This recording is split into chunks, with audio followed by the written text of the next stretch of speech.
Assalamu alaikum students. My name is Mohammad Iqbal and welcome to Computer Science class.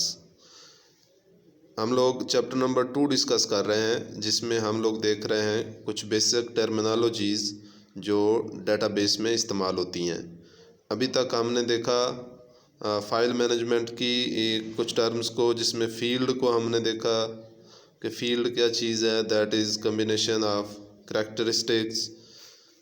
फिर हमने record को देखा, record क्या चीज़ है, record is a collection of related fields treated as single unit. फिर हमने फाइल को देखा and file is a collection of related records treated as single unit. फिर हमने रिलेशन को देखा, relation is a set of rows and columns, ठीक है। फिर एट्रीब्यूट को हमने कहा कि एट्रीब्यूट सेम ही है जिस तरह से फील्ड है, उसको हमने कॉलम भी कहा, एट्रीब्यूट भी कहा और फील्ड भी कहा। फिर रिकॉर्ड जो है उसको हमने टप्पल भी कहा और रो भी कहा कि टेबल या रिलेशन के अंदर जो रो है वो एक रिकॉर्ड को रिप्रेजेंट कर रही होती है। फिर हमने रिलेशंस की कुछ प्रॉपर्टीज़ देखी, ठीक है, लास्ट लेक्चर में। फिर हमने व्यू देखा कि व्यू जो है वो भी दरअसल एक लॉजिकल रिलेशन ही होता है, ठीक है। तो आज हम लोगों ने देखना है कि कीज़ क्या चीज़ है और टाइप्स ऑफ कीज़ क्या हैं, कि की क्या है और टाइप्स ऑफ की कौन कौन सी हैं डेटाबेस मैनेजमेंट सिस्टम के कॉन्टेक्स्ट में, ठीक है।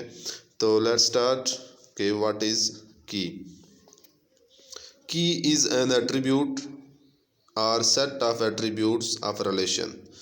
कि किसी भी रिलेशन के अंदर कोई एक एट्रीब्यूट हो सकता है या वो सेट ऑफ एट्रीब्यूट हो सकता है, यानी कि एक से ज़्यादा एट्रीब्यूट्स को मिला के भी एक की बनाई जा सकती है, या एक सिंगल एट्रीब्यूट जो है या सिंगल फील्ड जो है या सिंगल कॉलम इसको कह सकते हैं, उसको भी की कह सकते हैं, या set of attributes, set of fields, set of column जो है किसी भी रिलेशन के अंदर।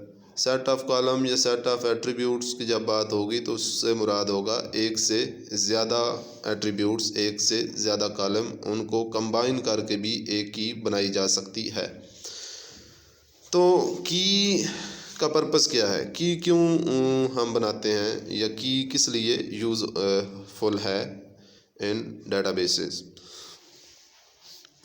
तो कह रहा है keys are defined in the relations for following purposes. इसके कुछ पर्पस हैं, उनमें से कुछ यहाँ पे बयान किए जा रहे हैं।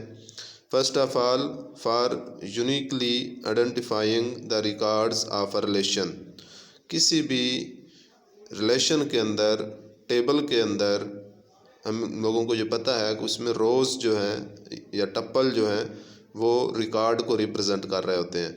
तो हर एक रिकॉर्ड को यूनिकली आइडेंटिफाई करने के लिए, उसको कोई आइडेंटिफिकेशन नंबर देने के लिए, कोई आइडेंटिफिकेशन टैग लगाने के लिए कीज़ का इस्तेमाल होता है।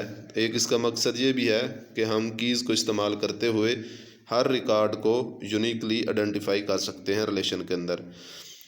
दूसरा इसका पर्पज़ है for establishing relationship between relations. तो डिफरेंट जो रिलेशंस हैं, डिफरेंट जो टेबल्स हैं, उनका आपस में रिलेशनशिप क्रिएट करने के लिए, उनको एक दूसरे के साथ कंबाइन करने के लिए, एक दूसरे के साथ एसोसिएट करने के लिए भी कीज़ इस्तेमाल होती हैं। And for quickly accessing particular records from the relation या टेबल से कोई रिकॉर्ड एक्सेस करने के लिए की इस्तेमाल होती है। For sorting records of relation based on data of one और मोर कॉलम्स। किसी भी एट्रीब्यूट्स, किसी भी फील्ड या किसी भी कॉलम की वैल्यू के लिहाज से रिकॉर्ड्स को तरतीब देने के लिए, रिकॉर्ड को सॉर्ट करने के लिए भी कीज़ का इस्तेमाल होता है, ठीक है। तो अब हम देखते हैं कि कीज़ की कौन कौन सी टाइप्स डेटाबेस मैनेजमेंट सिस्टम के अंदर इस्तेमाल होती हैं और उनका पर्पज़ क्या होता है। First of all and very much important key is primary key. This is very very important key in databases.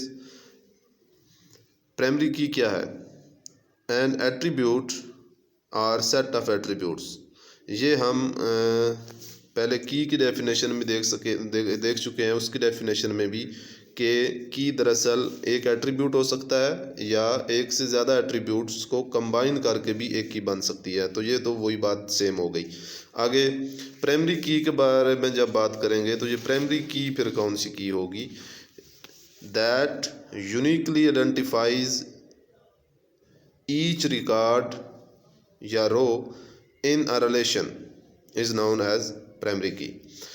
तो वो वाली की, वो एट्रीब्यूट या वो सेट ऑफ एट्रीब्यूट जो हर रिकॉर्ड को टेबल के अंदर, रिलेशन के अंदर यूनिकली आइडेंटिफाई करता है, उसको हम प्राइमरी की का नाम देते हैं। ठीक है, लेट्स से एम्प्लॉय का यहाँ पे एक टेबल है, नीचे दिखाया हुआ है, उसके कॉलम्स दिखाए हुए हैं जिसमें एम्प्लॉय कोड है, एम्प्लॉय नेम है, एम्प्लॉय सैलरी है और एम्प्लॉय डेट ऑफ बर्थ है। अब देखें, उसने एम्प्लॉय कोड जो है उसको प्राइमरी की के तौर पे ज़ाहिर किया हुआ है। क्योंकि एम्प्लॉय कोड हर एम्प्लॉय का डिफरेंट होगा। ठीक है, ये नहीं हो सकता कि दो एम्प्लॉय हों और उनका एम्प्लॉय कोड जो है वो सेम हो। ठीक है, नेम उनका सेम हो सकता है, सैलरी सेम हो सकती है, डेट ऑफ बर्थ भी सेम हो सकती है। ठीक है, यानी कि अगर नेम को प्राइमरी की बनाया जाए तो चांसेस हैं कि एक से ज़्यादा एम्प्लॉई जो सेम नेम वाले हैं वो एक ही वैल्यू के अगेंस्ट एग्जिस्ट कर रहे हों। यानी कि यहाँ पे हो सकता है कि प्राइमरी की वैल्यू जो है वो यूनिक ना हो।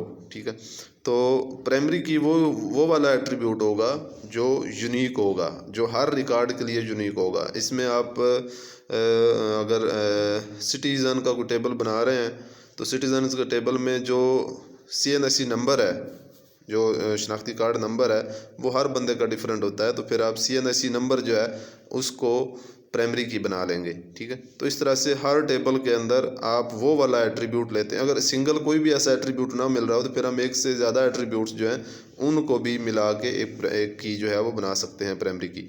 तो प्राइमरी की बेसिकली क्या करती है कि ये यूनिकली आइडेंटिफाई करती है हर रिकॉर्ड को टेबल के अंदर। In relational database each relation must have a primary key. ठीक है, तो प्राइमरी की किसी भी रिलेशनल डेटाबेस के अंदर होना ज़रूरी है। ठीक है, a primary key that consist of 2 और more attributes is called composite primary key. वो वाली प्राइमरी की जिसमें एक से ज़्यादा एट्रीब्यूट्स मिले हुए हों आपस में, उसको कंपोजिट प्राइमरी की कहते हैं। यानी कि जब आप एक प्राइमरी की बना रहे हैं और उसमें एक सिंगल एट्रीब्यूट नहीं है, एक से ज़्यादा एट्रीब्यूट्स आ गए हैं, तो उसको फिर कंपोजिट प्राइमरी की कहेंगे। ठीक है, an attribute of relation is selected as primary key when its value for each record must be unique. वही बात आ गई कि सिर्फ उस एट्रीब्यूट को हम प्राइमरी की के तौर पे लेंगे जिसकी वैल्यू हर रिकॉर्ड के लिए यूनिक होगी। ठीक है, a relation can have only one primary की। ये प्रॉपर्टीज़ हैं कुछ प्राइमरी की। पहली बात तो ये है कि सिर्फ एक प्राइमरी की होगी पूरे रिलेशन की।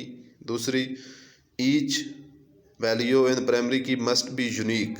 प्राइमरी की यानी जो एट्रीब्यूट जिसको प्राइमरी की बना दिया गया है उसकी वैल्यू यूनिक होगी। ठीक है, तीसरी प्रॉपर्टी प्राइमरी की क्या है? Uh primary key can not have a null value. Primary key value null नहीं होगी। ठीक है, तो ये 3 प्रॉपर्टीज़ बेसिकली यहाँ पे मेंशन की गई हैं प्राइमरी की के हवाले से। पहली कि एक रिलेशन के अंदर सिर्फ एक ही प्राइमरी की होगी, फिर प्राइमरी की वैल्यू यूनिक होगी। तीसरी property, primary key value null नहीं हो सकती। ठीक है, तो ये प्राइमरी की के बारे में होगी बात। नेक्स्ट जो है that is candidate key. Candidate key में वो कह रहा है कि relation may have more than one attribute that can be used as primary key. हो सकता है किसी रिलेशन के अंदर एक से ज़्यादा ऐसे एट्रीब्यूट मौजूद हों जो प्राइमरी की बनने की सलाहियत रखते हों। ठीक है, यहाँ पे अगर स्टूडेंट का टेबल नीचे उसने दिखाया हुआ है, इसमें रोल नंबर, CNSE नंबर और रजिस्ट्रेशन नंबर, ये 3 ऐसे एट्रीब्यूट्स हैं जो यूनिकली आइडेंटिफाई कर सकते हैं हर स्टूडेंट रिकॉर्ड को। ठीक है, तो इसमें से ज़ाहिर है हम प्राइमरी की तो एक को बनाएंगे। तो ये जो बाकी हैं, ठीक है, वो हम कहेंगे कि ये कैंडिडेट की हैं। ये तीनों सॉरी जो तीनों ये एट्रीब्यूट्स हैं और ये तीनों सलाहियत रखते हैं, ये तीनों प्रॉपर्टीज़ रखते हैं ऐसी कि ये प्राइमरी की के तौर पे इस्तेमाल हो सकते हैं। तो इन तीनों को हम कहेंगे कि these are the candidate keys, यानी कि वो वाली कीज़ जो प्राइमरी की बनने की कैंडिडेट हैं, जो प्राइमरी की बनने की सलाहियत रखती हैं, जो प्राइमरी की बनने की उम्मीदवार हैं, वो सारी कीज़ को हम कहेंगे candidate key. Attribute are set of attributes that can be used as primary key is called candidate key, यानी कि वो वाले एट्रीब्यूट्स जिनमें प्राइमरी की बनने की सलाहियत मौजूद है, प्रॉपर्टीज़ मौजूद हैं, वो सारे एट्रीब्यूट्स कहलाते हैं कैंडिडेट की, ठीक है। अब ज़रूरी नहीं कि ये तीनों ही हम सेलेक्ट, ज़ाहिर है हमने की प्राइमरी की एक ही बनानी है, इन तीनों में से कोई एक ही सिलेक्ट होगा, लेकिन कैंडिडेट में ये तीनों हैं, ठीक है ना। यहाँ पे तो जितने भी एट्रीब्यूट्स सलाहियत रखते हैं प्राइमरी की बनने की, उन सब को कैंडिडेट की कहेंगे। नेक्स्ट है अल्टरनेट की। If one of the suitable candidate की इज सेलेक्टेड एज प्राइमरी की ऑफ द रिलेशन। अब ये तीन हम देख रहे थे कि रोल नंबर, CNSE नंबर और रजिस्ट्रेशन नंबर, ये तीन ऐसे एट्रीब्यूट्स हैं जिनमें सलाहियत मौजूद है प्राइमरी की के तौर पे इस्तेमाल होने की, ठीक है। तो लेकिन हम सिर्फ सेलेक्ट एक को ही करेंगे, ठीक है। तो बाकी जो दो हैं वो क्या कहलाएंगी, वो अल्टरनेट कीज़ कहलाएंगी, ठीक है। If one of the suitable candidate की सिलेक्टेड एज प्राइमरी की of the relation, candidates keys में से जब एक की प्राइमरी की सिलेक्ट हो जाएगी, then the other candidate keys are called alternate keys. तो फिर जो बाकी कैंडिडेट्स कीज़ रह जाएंगी वो अल्टरनेट कीज़ हैं, यानी कि वो मुतबादल कीज़ के तौर पे भी उनको कह सकते हैं हम, ठीक है। तो ये अल्टरनेट की हो गई। नेक्स्ट है कंपोजिट की, ठीक है, या कॉनकैटिनेट की। A key that consists of two or more attributes of relation is called composite key, ठीक है। वो वाली की जो एक से ज़्यादा एट्रीब्यूट्स को मिला के बनती है उसको हम कंपोजिट की कहते हैं, इसको कॉनकैटिनेट की भी कहते हैं। तो यहाँ पे अगर हम स्टूडेंट क्लास आईडी और रोल नंबर को मिला के एक की बना लें, वो कोई भी की हो सकती है, तो उसको हम कहेंगे ये कंपोजिट की है, ठीक है। Next is secondary key. Secondary key an attribute are set of attributes of a relation that is used to retrieve specific data from a relation is called secondary key. It is a non-unique field, ये non-unique भी हो सकती है, ठीक है। तो secondary keys हम उसको बनाते हैं, लेट्स से पहले एक एग्जांपल ले लेते हैं। स्टूडेंट का एक टेबल है, ठीक है। स्टूडेंट के टेबल में ज़ाहिर है प्राइमरी की जो है वो स्टूडेंट रोल नंबर होगा, लेकिन लेट्स से कोई स्टूडेंट आता है और उसको 5, 7, 10 साल बाद कॉलेज या यूनिवर्सिटी में आता है और वहाँ पे आके वो कहता है कि जी मेरा रिकॉर्ड, कोई उसने अपना रिकॉर्ड चेक करना है, तो उसको रोल नंबर अपना याद नहीं होता। तो अब आपने डेटाबेस में से उसका रिकॉर्ड तो निकालना है, लेकिन रोल नंबर उसको नहीं याद अपना, तो फिर वो अपना नाम बताता है, ठीक है, या उसको अपना सेशन अपना बता देगा, या अपना नाम बता देगा, या कोई और चीज़ इस तरह की जो है वो बता देगा। तो फिर आप उसके नाम की बुनियाद पर उसको सर्च करेंगे, या जो सेशन जो उसका होगा उसकी बुनियाद पर उसको सर्च करेंगे, और ज़ाहिर है इसके अगेंस्ट एक से ज़्यादा रिकॉर्ड आपके सामने आएंगे, तो उसमें से फिर आगे आप सर्च करेंगे, बजाय इसके कि सारे डेटाबेस में से आप वन बाई वन सर्च करते जाएं, उसके बजाय आप सेकेंडरी की बुनियाद पर सर्च करेंगे डाटा, और उसमें से फिर वो स्पेसिफिक डाटा जो है वो निकाल लेंगे।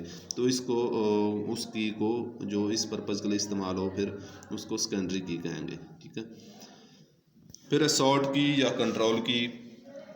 जब आपने किसी भी एट्रीब्यूट्स के लिहाज से डाटा को आपने रिकॉर्ड्स को तरतीब में लेके आना है। अगर रोल नंबर के लिहाज से आप लेके आ रहे हैं कि पहला रोल नंबर, फिर दूसरा, फिर तीसरा, आप नेम की बुनियाद पे भी सॉर्ट कर सकते हैं, अल्फ़ाबेटिकल ऑर्डर में। आप मार्क्स की बुनियाद पे जो है वो कर सकते हैं। स्टूडेंट के टेबल की बात करें तो कि मार्क्स जो सबसे हाईएस्ट हैं वो पहले रिकॉर्ड, फिर दूसरा, तीसरा।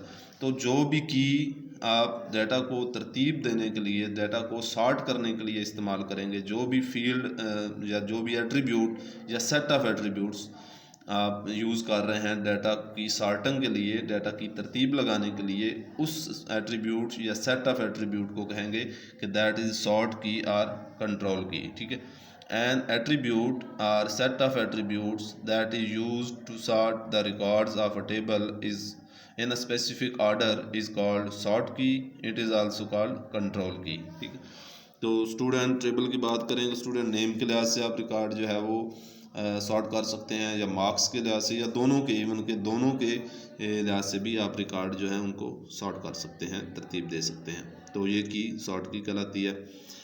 फिर है फॉरेन की। ठीक है, this is again very important की, जस्ट लाइक प्राइमरी की।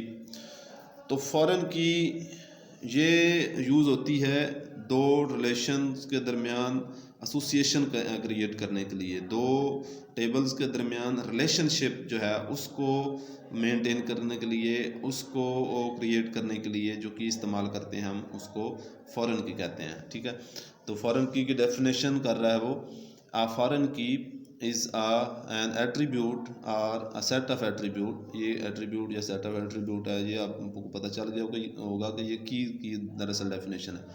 तो फॉरेन की an attribute or set of attribute in a table whose value must match a primary key in another table।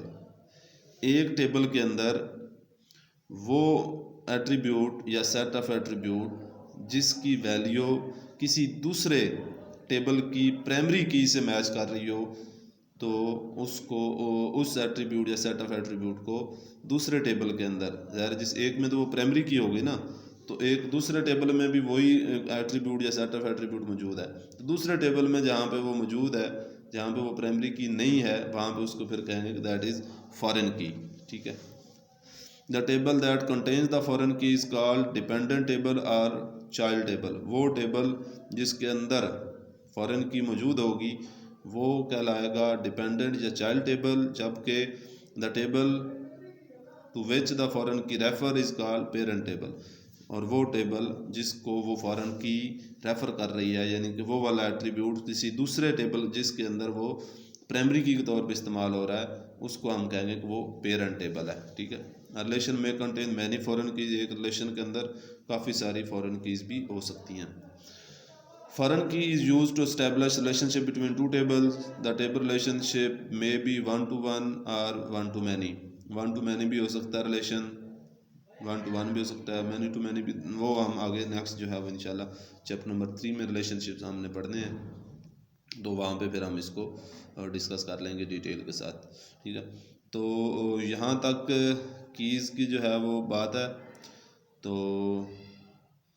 यहाँ पे हमारा कीज़ का टॉपिक जो है वो ख़त्म हो रहा है। नेक्स्ट जो है वो हमारे इसका एक लेक्चर रहेगा चैप्टर नंबर 2 का, उसमें हम इंडेक्सेस देखेंगे, और इंडेक्सेस के बाद कुछ यूज़ जो है वो डेटाबेस के जो डिफरेंट रोल्स हैं उनके ऊपर बात करेंगे। ठीक है, और फिर हमारा चैप्टर नंबर 2 एंड हो जाएगा। ठीक है, तो आज हमने कीज़ का टॉपिक जो है वो फिनिश कर लिया। This is very important topic examination point of view से भी, एंड कहें कि डेटाबेस रिलेशंस जो हैं, जो डेटाबेस का मैकेनिज़्म है उसको समझने के लिए भी, डेटाबेस के साथ वर्क करने के लिए भी कीज़ जो हैं उनको समझना बहुत ज़्यादा ज़रूरी है। ठीक है, तो यहाँ तक आप लोगों ने नेक्स्ट लेक्चर तक पढ़ लेना है, उसके बाद अगर कोई क्वेश्चन होगा तो वो आप पूछ सकते हैं। ठीक है, अल्लाह हाफिज़।